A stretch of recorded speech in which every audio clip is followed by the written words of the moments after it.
Good evening there, everybody. What is happening? Hopefully, you all are having a wonderful day today. So, when it comes down to it, I thought that I would talk about this little video that I found particularly interesting. And this is going to be by the channel known as Fannon International Boxing.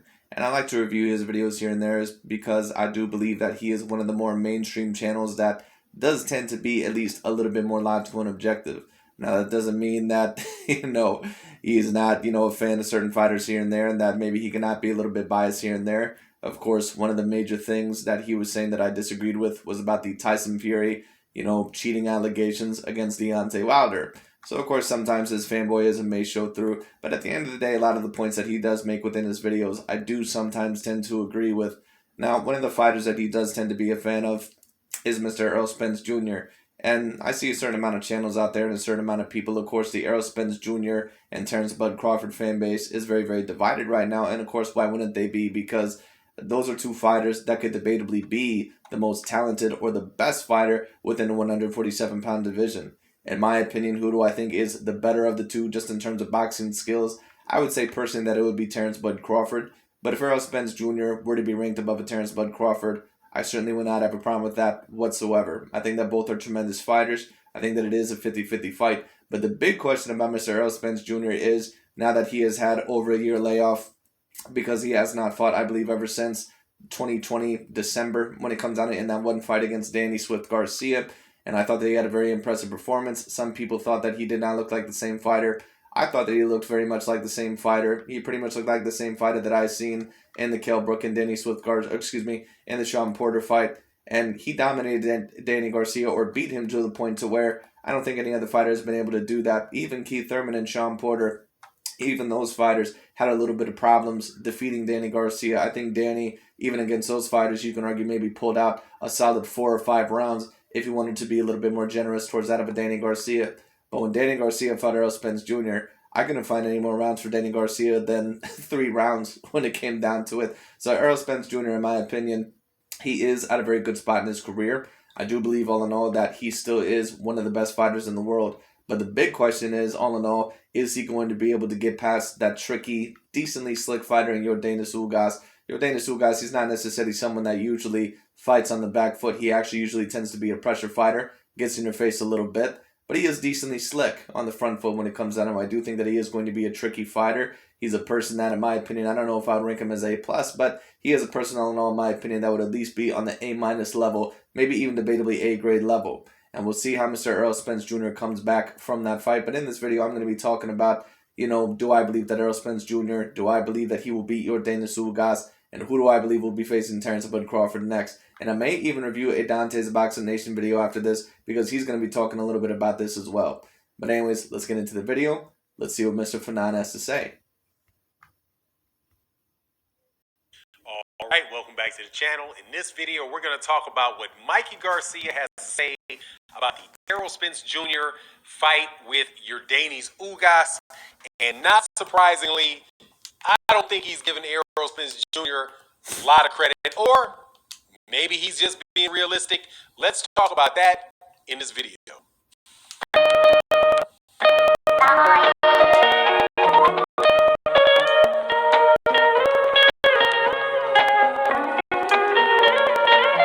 Alright, welcome back to the channel. It's your boy Fannon. In this video, we're going to talk about the welterweight division and the big fight. The only big fight that we know for sure is going to happen in 2022, and that is Errol Spence Jr. versus Yordenis Ugas for a combination of 3 belts. Mikey Garcia. Yes, and I don't have a problem with that fight from what I hear, especially from the Terrence Crawford fan base. They don't want that fight to happen next because, of course, they're trying to allege that Errol Spence Jr. is avoiding that of a Terrence Bud Crawford. I've already stated this, in my opinion. Errol Spence Jr. realizes the threat of a Terrence Bud Crawford. He knows that Terrence Bud Crawford is on a whole nother level compared to any other fighter that he has faced in previous years. He does know that. You can tell by the way that he talks about him. You can tell all in all the energy that he has with Terrence Bud Crawford versus other fighters. Errol Spence Jr., he'll talk about these other fighters like basically they're just a cakewalk. But when he talks about Terrence Bud Crawford, he has a certain amount of respect for Terrence Bud Crawford. He knows that if he is going to win that fight, he's going to have to go to hell and back. Errol Spence Jr. does realize that Terrence Bud Crawford is a legitimate threat, no doubt about it.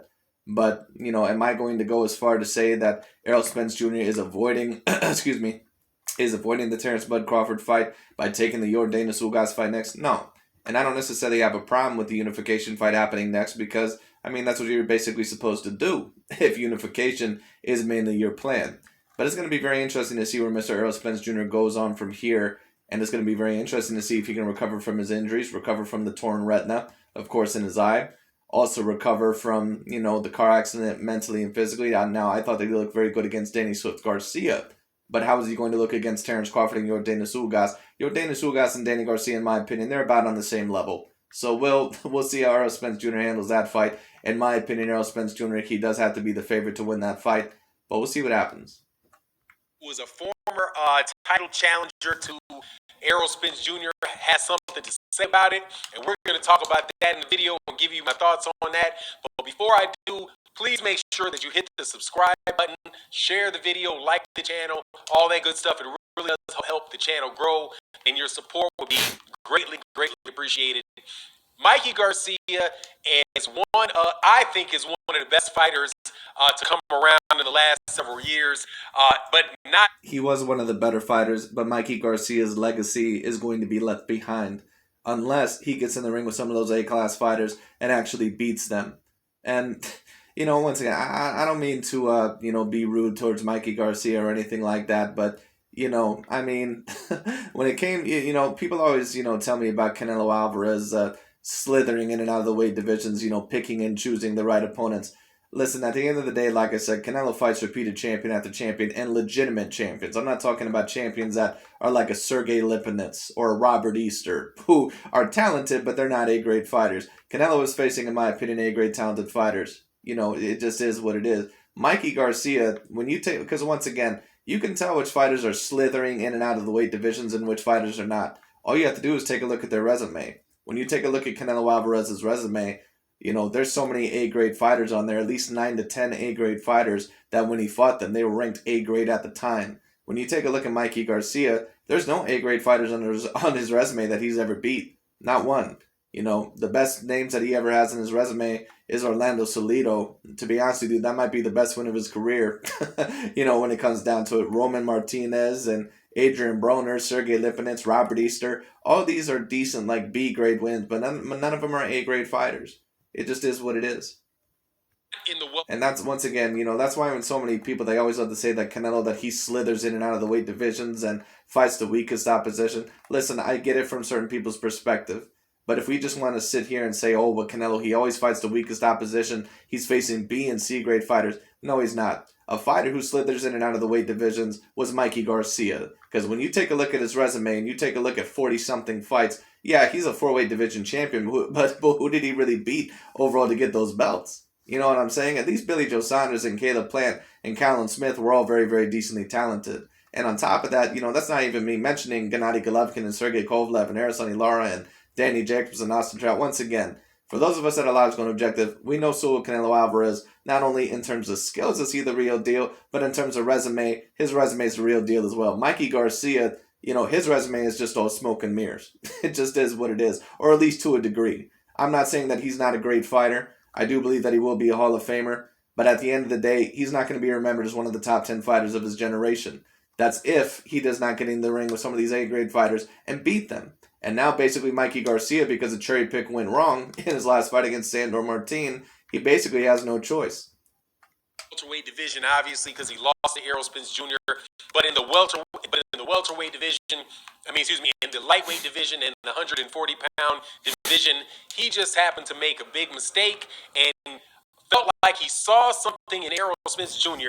So he moved up. No, he didn't make a big mistake. I can tell you exactly what Mikey Garcia saw. He saw Vasily Lomachenko at 135 pounds, and he said, I don't want that smoke. That's exactly what he said. Now, a certain amount of people may ask me, well, why don't you say the same thing with Canelo, with Demetrius Andrade and Jamal Charlo? Because I think Canelo Alvarez, at least when it comes to Jamal Charlo and David Benavidez, he's talked about those fights, and I can tell that he has some sort of interest in them. But Canelo, all in all, like I said, in my opinion, at least if you want to say Jamal Charlo and David Benavidez, Demetrius Andrade, I can somewhat understand people alleging that Canelo has kind of been slithering out of the weight divisions, maybe to avoid him. I would understand that a bit, just because Andrade, Canelo has had really no interest in fighting him whatsoever. But almost all the other fighters, Canelo has pretty much shown interest in fighting. Mikey has not, sounded interested in facing any A-grade fighters. When Gamboa was the creme de la creme, he wouldn't fight him. When Vasily Lomachenko was the creme de la creme, he wouldn't fight him. When Terence Crawford wanted to face him, and Terence Crawford, some people may ask, well, why would you want Mikey Garcia to face Terence Bud Crawford? Because Terence is a little bit naturally bigger. He is naturally bigger than Mikey, but Mikey, you could argue, is at least a natural 140-pounder. Terence is a natural 147-pounder. My point being is this: Mikey Garcia, like I said, when it comes down to he didn't make a mistake when he fought Errol Spence Jr. He knew exactly what he was doing. He did the same thing that Kell Brook did when he was trying to avoid an Errol Spence Jr. And he went up to fight Gennady Golovkin and say, oh, I'm trying to accomplish history. When in all reality, basically what Kell Brook and Mikey Garcia were doing, all they were doing is basically moving up weight divisions in a fight that was nearly impossible to win when it came down to it against one of the top 10 pound-for-pound fighters in the world at that current moment in time, because there was no lose-lose situation for them.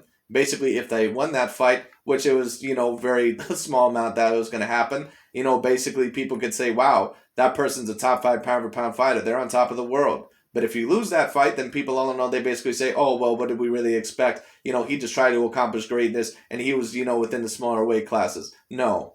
Kell Brook and Mikey, they knew exactly what they were doing. All right?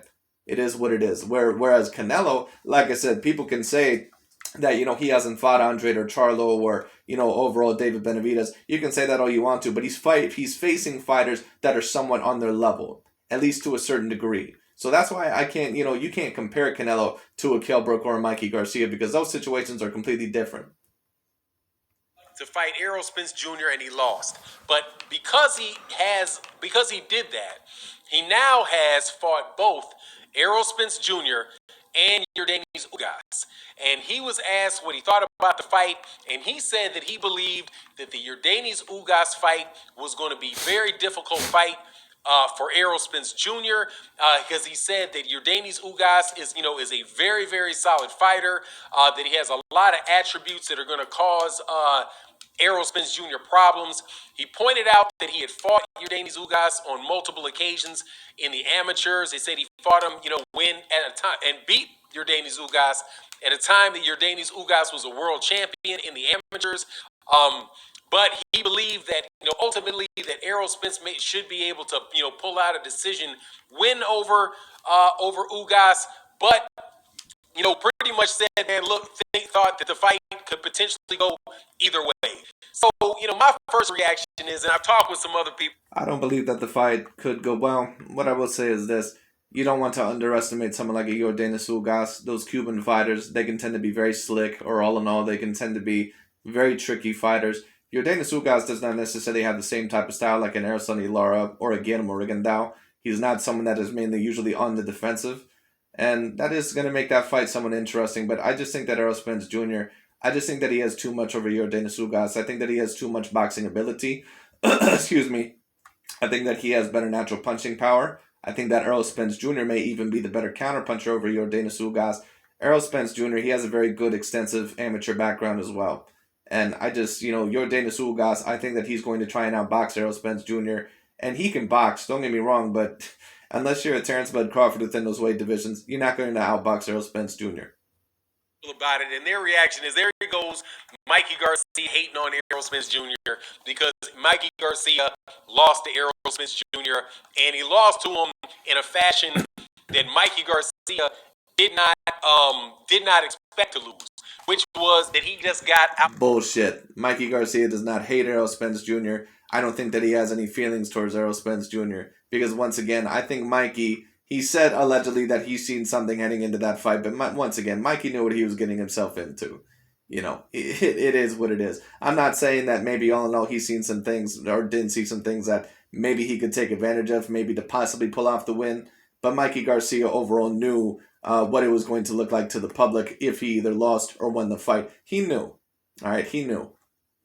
Outboxed the entire fight. He got outboxed in that fight so bad that Errol Spence Jr. won. I think Errol Spence Jr. won every round on every card. And on one card, he actually got a 10-8 round, even though Mikey Garcia didn't. Errol Spence Jr. certainly did outperform Mikey Garcia. It wasn't even close. He was able not only to beat him, he was able to outbox him.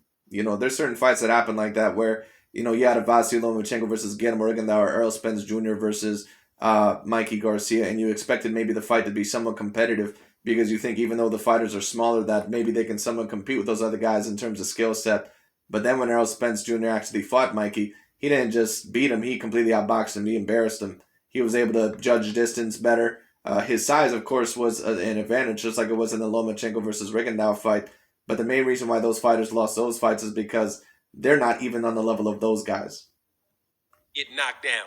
And Errol just, and that was probably, the first example of Errol Spence Jr. showing what a really good boxer he was, showing his amateur pedigree, showing the fact, that that's a reason why he was an Olympian against Mikey Garcia.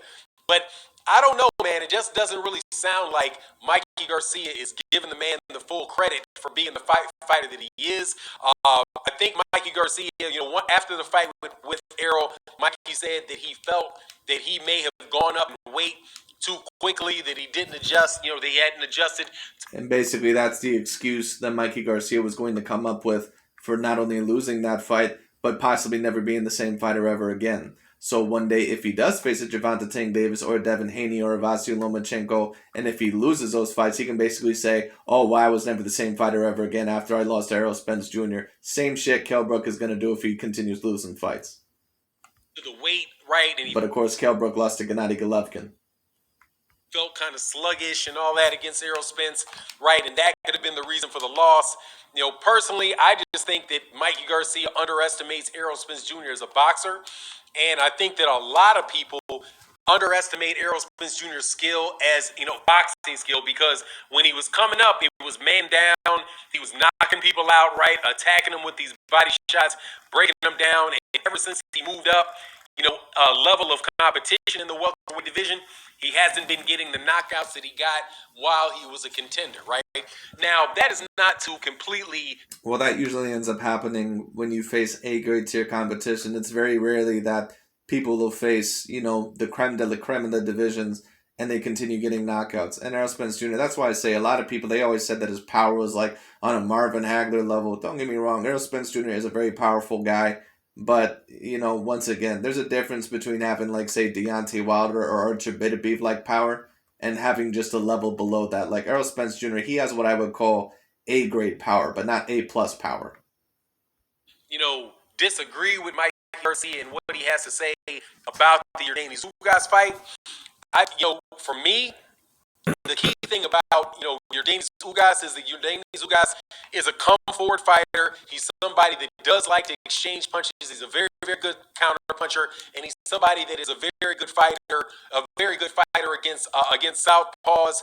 There's actually, if you go to Twitter, I wish you could, you can't Google Twitter, but if you Google, Terrence Crawford and, Errol Spence, Yordenis Ugas and southpaws, you'll see that there's videos out there where people talk about and analyze how good Yordenis Ugas is with southpaws, right? And that is obviously the only southpaw that I've really seen Yordenis Ugas against, at least in terms of elite, was a 43-year-old Manny Pacquiao. Now, some people overall, they may say, well, you made a video the other day and you said that when Joe Calzaghe, when he beat Bernard Hopkins when he was 43 years old, you gave Joe Calzaghe full credit for that. Why don't you give full credit for Yordenis Ugas beating Manny Pacquiao? Because like I said, excuse me, you have to rank the individual. And when you talk about Manny Pacquiao in that fight against Yordenis Ugas, you could just tell that his legs, they were completely done. I mean, Manny Pacquiao still had a little bit of pep. He still was throwing a lot of volume punches, and he still had decent hand speed, and the athleticism was still somewhat there. But that version of Manny Pacquiao, in my opinion, he's not an A-grade fighter. He's like a B-plus fighter when it comes down to it. So it just is what it is. Where Bernard Hopkins, for example, when he lost to Joe Calzaghe, he was beating very, very, very high-ranked contenders like Kelly Pavlik and Winky Wright and, Antonio Tarver. Like, he was a Ring Magazine champion. When you're a Ring Magazine champion, that means that you're ranked as the all-around best of that division. Manny Pacquiao was not at that point in time in his career. So that's a different situation. But Yordenis Ugas, personally, in my opinion, if you're asking me what chance would I give him over Errol Spence Jr., I give him a 20% chance at most. And I know a certain amount of people may think that that's a little bit low, but I think that it's fair because I think that Errol Spence Jr., Yordenis Ugas, I actually think somewhat they fight similarly. I think that they both like to go to the body. I think that overall that they both have an extremely good jab, at least overall for their, statures.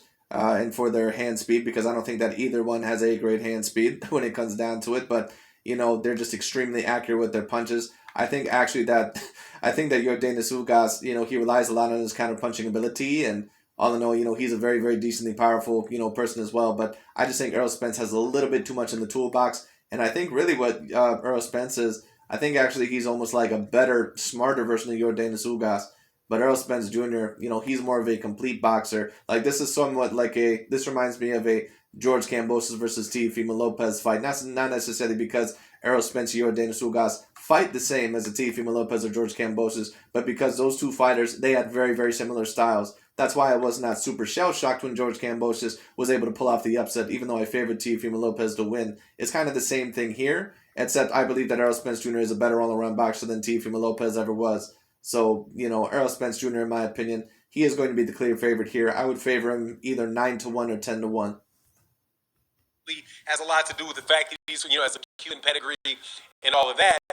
So I definitely think that there are things that he needs to worry about. Jaron Ennis's father, Boots Ennis, also was asked about it, and he gave a comment and said, that there are some things that, Ugas, some ways that he thought that Ugas may be able to give Crawford some problems. Specifically said, the way that he throws his right hand is kind of awkward.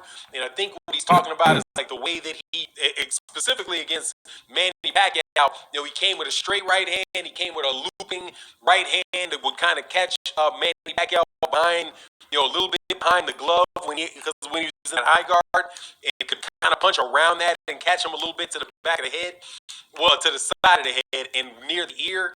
So, maybe that's what he's talking about with kind of the awkward, that awkward right hand, and the fact that, he'll also, if you overprotect for that, will straighten it out and can land something right down the middle with it. That may also have something to do, with why Boozy Ennis said that.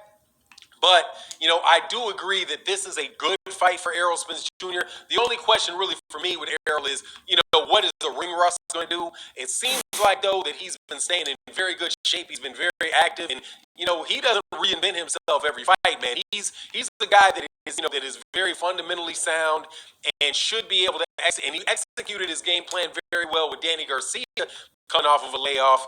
He also had, has had layoffs before when he was getting quote unquote ducked, where he still was able to get in the ring and execute his game plan efficiently. The question for Errol Spence Jr. when he's out of the ring for long periods of time for me was whether or not he was going to stay disciplined in between fights, whether he was going to stay on weight, whether he's going to stay, whether he's going to stay. Yes, and stop that drinking the alcohol, because we all know overall behind the scenes that tends to be a little bit of an issue with Errol Spence Jr. And alcohol, all in all, it can worsen your performances, f's up your liver when it comes down to it, and all in all, just affects you very badly physically, or at least it can. So it is what it is, and especially when you're an A-grade athlete, you have to be very, very careful what you put into your body. So this big question about Errol Spence Jr. next fight, I do believe that he'll be Yordenis Ugas. I don't really have a big question about that, but the question is, all in all, is about Terrence Bud Crawford. Will Errol Spence Jr. be prepared for Terrence Bud Crawford? It's going to depend on his performance against Yordenis Ugas. Stay active and continue, to really stay sharp in, as far as his training and all that goes. But in this particular instance, it looks like he is, man. So I don't really have a lot of worries for it, other than to say, that Yordenis Ugas is a world-class fighter and can definitely cause any fighter troubles, whether it's Errol Spence, Terrence Crawford, Manny Pacquiao, Sean Porter. I've read some articles where people talked about how, specifically in the article that I read that quoted Mikey Garcia, the point of that particular writer was like, pointing to the fact that Yordenis Ugas had beaten Sean Porter better than Errol Spence Jr. beating him. I guess it's because, he wants to give, Yordenis Ugas credit for winning a fight that he didn't win. Because, a lot of people thought Yordenis Ugas, in my opinion, he beat that of a Sean Porter, but I thought it was 7 rounds to 5. No, Yordenis Ugas did not beat Sean Porter in better fashion than what Errol Spence Jr. did, at least in my view. Errol Spence Jr., in my opinion, clearly won that fight at least 8 rounds to 4. Ugas may have pulled that fight out, but that fight was definitely closer to me than the Errol Spence Sean Porter. I agree. fight. But anyway, you really can't do all those triangle theories in boxing. But it's just interesting to hear, man, that there are a lot of people, legitimate fighters out there that say, that Yordenis Ugas is couldn't be a real challenge to Errol Spence Jr. And I'm looking forward to the fight, man. But I wouldn't chalk it up to completely hate on Mikey Garcia, but I would say that you're gonna be hard pressed to see Mikey Garcia be overly complimentary of Errol Spence Jr. He could feel over some sort of way about Errol Spence Jr. because, of course, Errol Spence delivered that ass whooping. I think Mikey may have some sort of feelings towards Errol Spence, but I don't think that he hates Errol Spence. I don't think that he does. Mikey Garcia doesn't come across to me, at least when I've seen him in interviews, he doesn't come across to me as someone that just hates Errol Spence Jr. I've seen fighters that, when they've lost to other fighters, they completely hate their opponents, whether it be Sergey Kovalev and Andre Ward, or, whether it be, like I'm trying to think of someone else, Gennady Golovkin doesn't like Canelo Alvarez that much, certain guys like that. But Mikey, he doesn't come across to me as... Now, of course, all those fights were competitive, so maybe those fighters feel a little bit of a different way. Mikey, I think, has to know deep down that fight wasn't competitive at all. But, Or at least that's my take on the matter. But anyway, that's what I think. You let me know what you think in the comment section. And with that, I'm out. Peace. But anyways, like I said, that is really it for this video. I'm going to review a little quick session by Dante's Boxing Nation as well. And then that'll be the end of the video.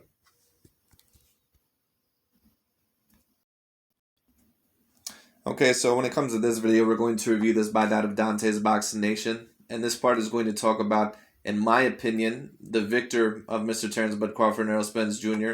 Will they deserve to be at the #1 pound-for-pound spot? Because, of course, at the current moment in time, I do believe that is Mr. Saul Canelo Alvarez. But let's get into the video. Dante's Boxing Nation, what's going on, guys? There's been a whole lot of talk when it comes to the biggest fight to be made right now in boxing, which is Terrence Crawford versus Errol Spence, or Errol Spence versus Terrence Crawford. Years ago, Errol Spence, he initiated conversations of a split, what the split would have to be if he is going to fight against Terrence Crawford.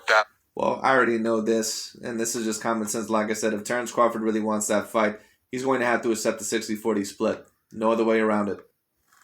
Fast forward to present day, and Errol Spence is fighting against Yordenis Ugas next in a unification bout. But Yordenis Ugas, he just recently said that he wants the Terrence Crawford fight next. He made it very clear. He said he wants the fight for undisputed. Now, the post that he put on the internet is translated from Spanish to English. That's why some of it doesn't really make a whole lot of sense. But he made it very clear, regardless in Spanish or English, that he wants Crawford next for undisputed.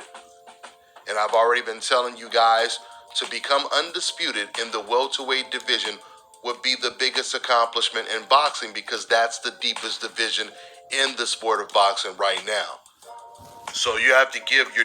It is one of the deeper divisions in boxing. What I'll say is this, for those of you that wonder, well, what if Mr. Saul Canelo Alvarez, what if he unifies 175? Would you put Terrence Bud Crawford or Errol Spence Jr. over Canelo, even if Canelo was able to do that?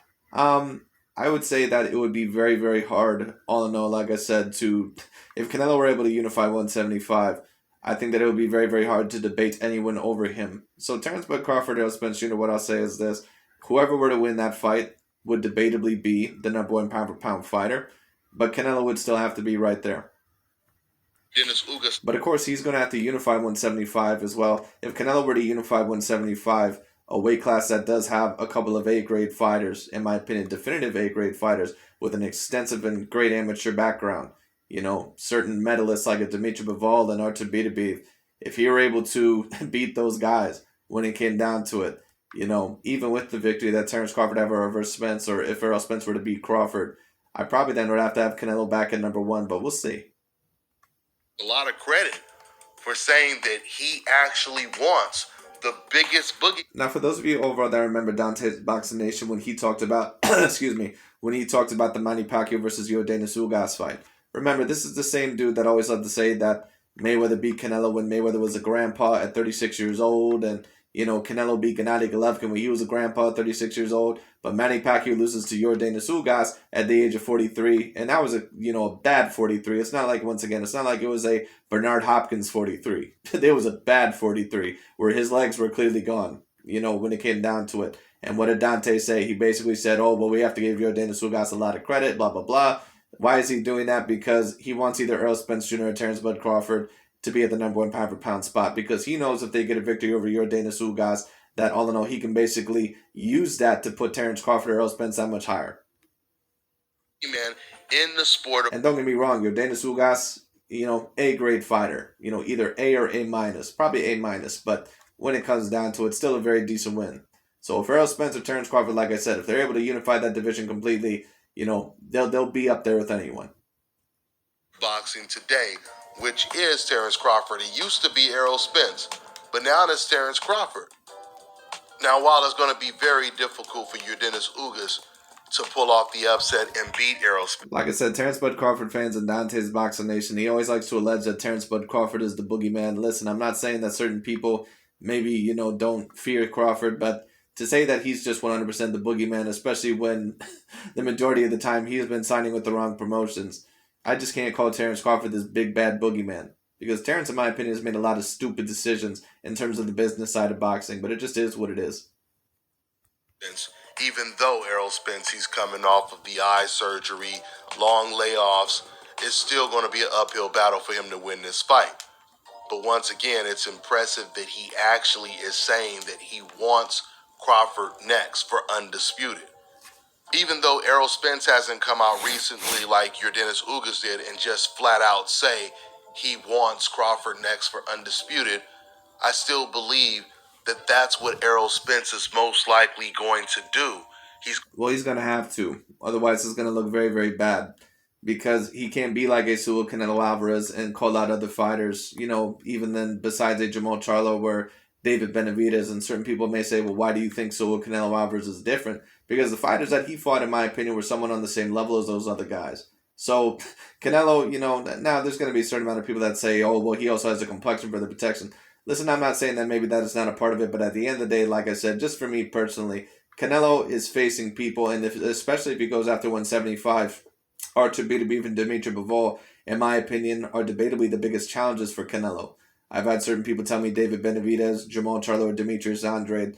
I think all those guys are A-grade fighters, but I don't think that they're the challenges for Canelo like an Artur Beterbiev or Dimitri Bivol. Why do I think that? Because Dimitri Bivol and Artur Beterbiev, both clear A-grade fighters for their divisions, excellent A-grade athletes, A-grade power for both of them when it comes down to it.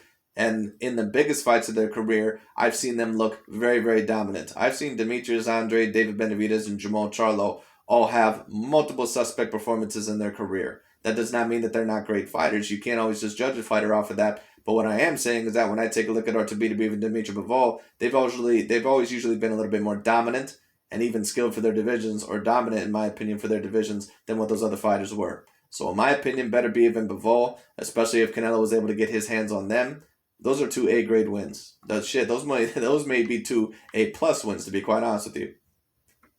going to take the Crawford fight if he wins. But the thing is for Errol Spence Jr. is that there really is nowhere else for him to go. I mean, he could face some of the top contenders. He could face, Keith Thurman. He could face, all in all, Jermell Charlo for a unification fight. If Jermell Charlo is even able to escape out of that Brian Castano rematch. But when it comes down to it, all in all, like I said, Terrence Bud Crawford, there is no higher challenge for him there. At least when it comes to Demetrius Andrade, Jamal Charlo, and David Benavidez, you can argue that Canelo, that he could face a few fighters that would be bigger challenges for him than those guys. So that's why Canelo, even if he does move up to 175, he can, debatably get away with that. But Errol Spence, he's going to have to face Terrence Bud Crawford next. At least he's going to try to get, he has to try to get that fight signed. This fight, because there is no other big fights out there for him to take. There would be no other fights that would make sense at the time. Unless Errol Spence decides to move up to 154 if he's able to beat Yordenis Ugas. But once... Actually, that fight would not even make sense over the Terrence Bud Crawford fight, because Jermell Charlo is clearly a league below that of Terrence Bud Crawford. Now, once again, Canelo is fighting Ilunga Makabu next, but that at least is going to be somewhat interesting because Canelo is completely outweighed by usually those cruiserweights. Errol Spence, some would argue that he's even a natural 154 pounder. He's sparred with Jermell Charlo basically for his whole entire career. Again, we all know the biggest fight to make in boxing right now would be for undisputed against Terrence Crawford. Now, unless Yordenis Ugas changes his energy, if he beats Errol Spence, it sounds like there's not going to be any type of roadblocks if he negotiates with Terrence Crawford, because one... I don't think Yordenis Ugas would change his colors. I don't think, all in all, that he would change his energy if he were to beat Errol Spence Jr. He may ask for the 60-40 split over Terrence Bud Crawford. And some people, if he were to do that, some people may say that, oh, well, he's asking for a little bit too much. Listen, at the end of the day, Terrence Bud Crawford is going to have to accept whatever stipulations are demanded of him, because he's the one overall that decided to sign with Top Rank repeatedly, and he's the one that only has one of the belts. So it is what it is. Again, he just... But the reason why I don't think Yordenis Ugas would change his, energy is because Yordenis Ugas already has 4 losses in his career. So it is what it is. Yordenis Ugas, I think, realizes that if he is going to be remembered as all-time great, not only is he going to have to defeat Errol Spence Jr., he's going to have to defeat Terrence Bud Crawford as well. Flat out said he wants to fight Terrence Crawford next. He didn't say anything about the split or anything like that. He just said he wants to fight. Remember, guys, if Yordenis were to win this fight, he would be the one with the majority of the belts going into negotiations with Terrence Crawford, just like Errol Spence would be. In fact, the situation is a little analogous to when Deontay Wilder was pursuing the Anthony Joshua fight. There were just too many roadblocks when it comes to trying to make that fight come to fruition. All of a sudden, Tyson Fury comes out of nowhere, and they start negotiating, Tyson Fury and Deontay Wilder, and the fight is signed in like months. So I remember when that fight was first signed, the Tyson Fury Deontay Wilder fight. I actually predicted Deontay Wilder to win the first 2 fights because I just thought that his power, and I thought that Tyson Fury, that, I just thought that eventually, just like everyone else, that he would get hit. But I knew that Tyson Fury was going to be a league above all the other fighters that, Deontay Wilder was used to facing. But Tyson Fury, he was able to beat Deontay Wilder, in my opinion, actually quite dominantly throughout 3 fights. So, you have to give Tyson Fury a lot of credit. But I remember, when they thought that Deontay Wilder actually was going to win that fight, they were giving Tyson Fury so much credit for taking that fight, and they were giving him so much credit. They were trying to basically build him up basically for the slaughter. But then, when the person who got slaughtered actually was the person that they didn't expect, what did they say? Tyson Fury is this cheater. Tyson Fury, all in all, he took steroids. Tyson Fury did this. Tyson Fury did that. So once again, their energy will change depending on what fighters are ranked highly. Now Yordenis Ugas is almost playing the role of Tyson Fury in this situation. Not including the fact that Tyson Fury, he didn't have a belt, but he was considered the lineal champion at the time. But when it comes to Yordenis Ugas getting a Crawford fight, it's obviously going to be based off of a huge if he can pull off the massive upset. And in my opinion, that would be a massive upset because Errol Spence, in my opinion, is better than Yordenis Ugas in almost every single way. I mean, the fact that Errol Spence hasn't recently came out and just made it completely clear that he wants to fight Crawford next, it doesn't mean that he's not going to take the fight, but it's just great to always hear fighters make it clear to the public, this is exactly what they want, this is what they're shooting for. Now, just remember, guys, Well, yeah, but just because a fighter all in all says that they want this, doesn't always mean that they do. Once again, take a look at Gervonta Tank Davis. Take a look at Mikey Garcia. They say a bunch of shit. As they say at the end of the day, talk is cheap. Actions speak louder than words. So it is what it is. So, but at the end of the day, once again, I believe that Yordenis Ugas, he's serious about it because, Yordenis Ugas, these Cuban fighters, they'll fight anyone because they know they basically have to fight anyone to prove overall their point that they're one of the best fighters in the world. Spence, he did tell Terrence Crawford to his face, he was very honest. He said, why wouldn't I go ahead and knock out Sean Porter first and then fight you after that? I think Errol Spence's plan was to fight Sean Porter and then get the Manny Pacquiao fight and then go ahead and fight against Terrence Crawford.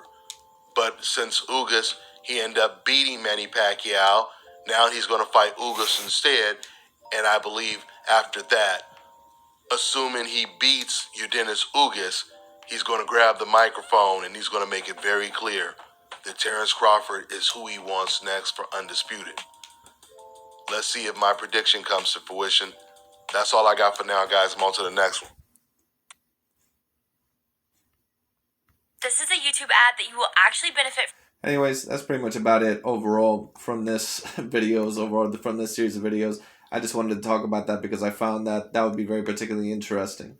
But I believe that the Yordenis Ugas versus Errol Spence Jr. fight is going to be happening in April. We are going to see how good Errol Spence Jr. looks. In my opinion, once again, Yordenis Ugas is a very decent fighter. I would not place him on the level of A+, maybe not even A, but he is a solid A- fighter at least. I do think that, personally, he did get a little bit jobbed against Sean Porter. I thought that he should have beat Sean Porter. I thought that he should have won that fight. He also has a couple of other impressive performances in his career. Yordenis Ugas, very clearly, he is a decent fighter. So we'll see what happens. But anyways, that's pretty much about it for this video. Thank you so much for watching, and I'll talk to you all later.